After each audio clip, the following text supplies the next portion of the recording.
Hi everyone, welcome to this video. I am Isha Kapoor and you're watching Vlogish. I understand that when such an incident takes place, all of us gets very emotional और हमें लगता है कि क्यों बहुत जल्दी से action नहीं हो रहा। तभी हमें लगता है कि I don't know why this agency is not just taking up this case and not starting investigation. Why are we not getting justice? But is it all so easy and so straightforward? Let us revisit. CBI or the Central Bureau of Investigation. CBI है एक central investigating authority जो कि ऐसे cases को handle करती है जिसको state police के लिए हैंडल कर पाना थोड़ा सा मुश्किल हो जाएगा, या फिर स्टेट केस के पर्टिकुलर फैक्ट्स को ध्यान में रखते हुए उसका CBI तक यानी कि एक सेंट्रल अथॉरिटी तक पहुंचना बहुत ज़रूरी है। अब क्यों एक ऑफेंस को हमेशा स्टेट के पास ही जाता है वो इन्वेस्टिगेट होने के लिए? तो हमें पता है कि पुलिस एक स्टेट सब्जेक्ट है, ठीक है, क्योंकि हमारे कॉन्स्टिट्यूशन में कैसे डिवाइड किया गया है कि हमारे कॉन्स्टिट्यूशन में 3 तरह की लिस्ट दी हैं जिससे कि हमने फंक्शंस को डिवाइड कर लिए वेरियस ऑर्गन्स में। पहली लिस्ट है यूनियन, दूसरी है स्टेट और तीसरी है कॉन्करेंट लिस्ट, यानी कि उन मैटर्स को स्टेट और सेंटर दोनों ही देख सकते हैं। तो क्योंकि पुलिस एक ऐसा सब्जेक्ट है जो स्टेट के लिस्ट वाले सब्जेक्ट्स में फॉल कर जाता है, तो अब पुलिस के साथ डील करता है स्टेट। तो अगर अपने किसी भी ऑफेंस को जो खुद के स्टेट में हुआ है और जिसको एक स्टेट की पुलिस हैंडल कर रही है, अगर उसे CBI को ट्रांसफ़र करना है तो उसके लिए हमें चाहिए स्टेट का जनरल कंसेंट या फिर स्पेसिफिक कंसेंट। जनरल कंसेंट मतलब कुछ स्टेट्स ऐसे हैं जिन्होंने CBI को हमेशा के लिए ही इन्वेस्टिगेट करने के लिए अपने ऑफेंसेस को एक कंसेंट दे रखा है कि अगर आप चाहो कि आपको हमारे यहाँ आकर किसी भी ऑफेंस को इन्वेस्टिगेट करना है तो आप कर सकते हो, आपको स्टेट नहीं रोकेगा। और स्पेसिफिक कंसेंट मतलब कि कुछ ऐसे केसेस में कि उनको लगेगा कि जब हमें लगेगा हम आपको उन केसेस के लिए कंसेंट अपना दे देंगे, अपनी हामी दे देंगे। अगर हम किसी ऑर्गेनाइजेशन के बारे में इतनी बात कर रहे हैं तो ज़रूर उसके बारे में ये भी जानना ज़रूरी है कि क्या यह CBI हमेशा से एग्जिस्ट करता था हमारी कंट्री में। So it has its roots in the year 1941। World war 2 के बाद हमें लगने लगा कि क्योंकि ये ब्राइबरी, करप्शन, इन सब के केसेस इतने ज़्यादा बढ़ गए हैं तो अब हमें एक सेंट्रल एजेंसी चाहिए, हमें एक सेंट्रल फोर्स चाहिए। तभी बना स्पेशल पुलिस एस्टैब्लिशमेंट 1941 में इन केसेस के साथ डील करने के लिए।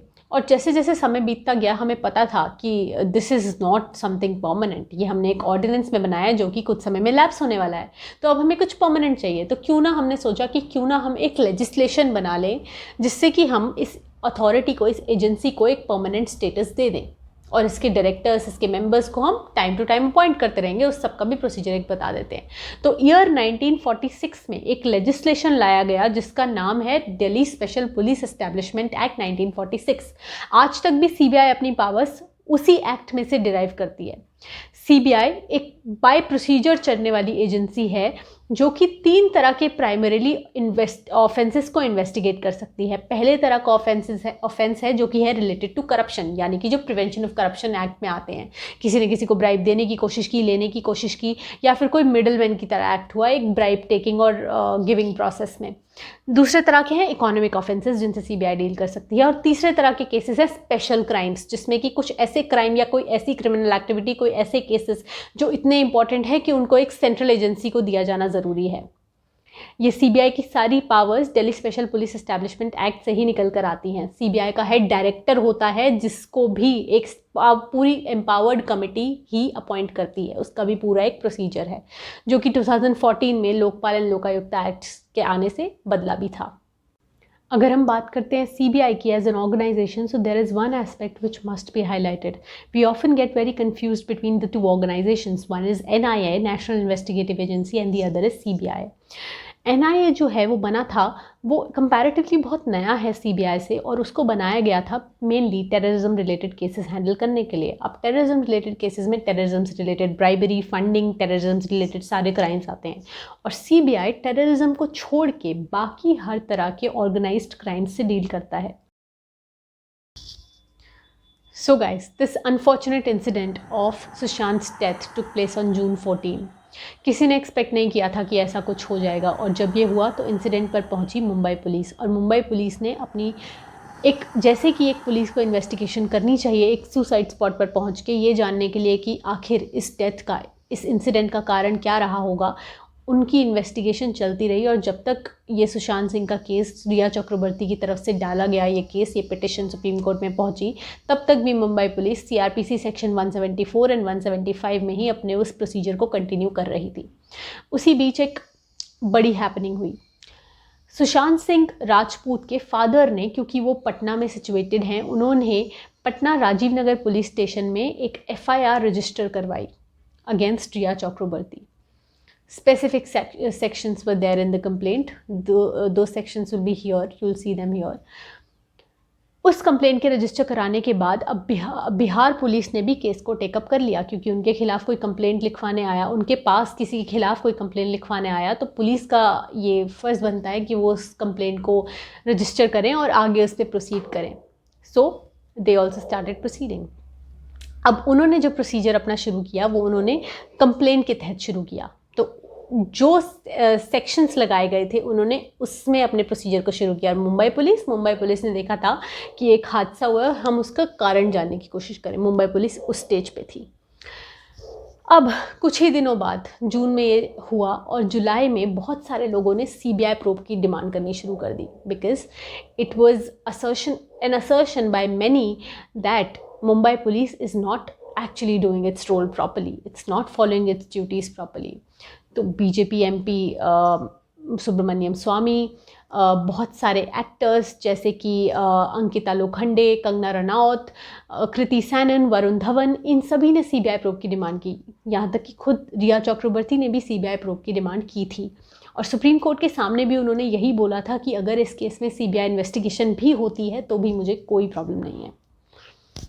अब इसके बाद बहुत एक प्रेशर सा बनने लगा कि शायद CBI ये केस को लेना नहीं चाहती है, शायद हमारी प्रीमियर इन्वेस्टिगेटिव एजेंसी करप्ट है, या शायद कुछ ऐसे लोगों की यहाँ इन्वॉल्वमेंट है जो कि नहीं होनी चाहिए थी।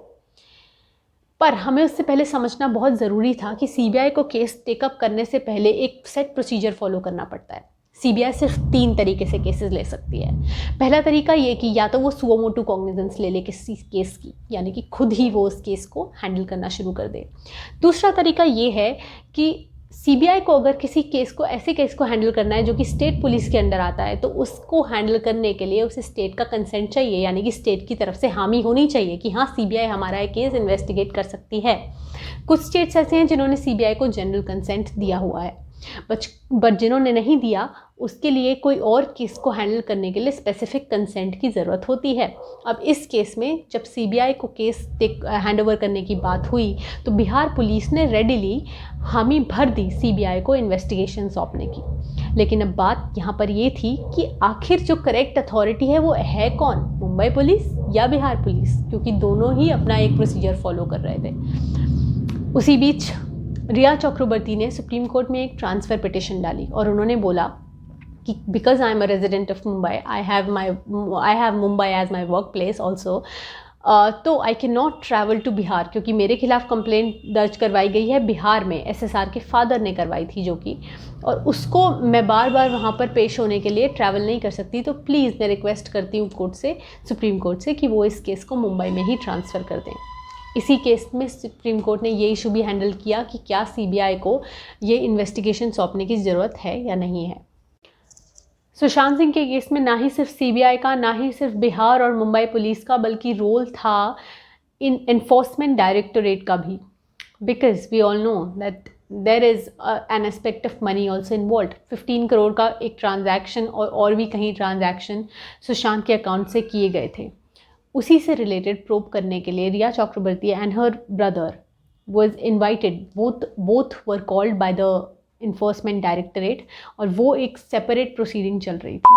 CBI को अगर खुद से केसेस हैंडल करने हैं तो एक तरीका मैंने आपको बताया कि वो खुद से उस इन्वेस्टिगेशन को ले सकती है। दूसरा तरीका मैंने आपको बताया कि स्टेट पुलिस से उन्हें कंसेंट चाहिए, और तीसरा तरीका है अगर उनको सुप्रीम कोर्ट या हाई कोर्ट उस केस को इन्वेस्टिगेट करने के लिए सौंप दे तो। और अब ये चीज़ हो चुकी है, अब CBI के पास सुशांत सिंह राजपूत का केस जा चुका है इन्वेस्टिगेशन के लिए, and I hope everything turns out to be good. अगर आपको ये वीडियो और इसमें प्रेजेंट की हुई इन्फॉर्मेशन पसंद आई हो, या आप और ऐसी वीडियोस चाहते हैं, तो please comment down in the comment box, and do comment if you like the video, if you did not like the video, and press the like button also.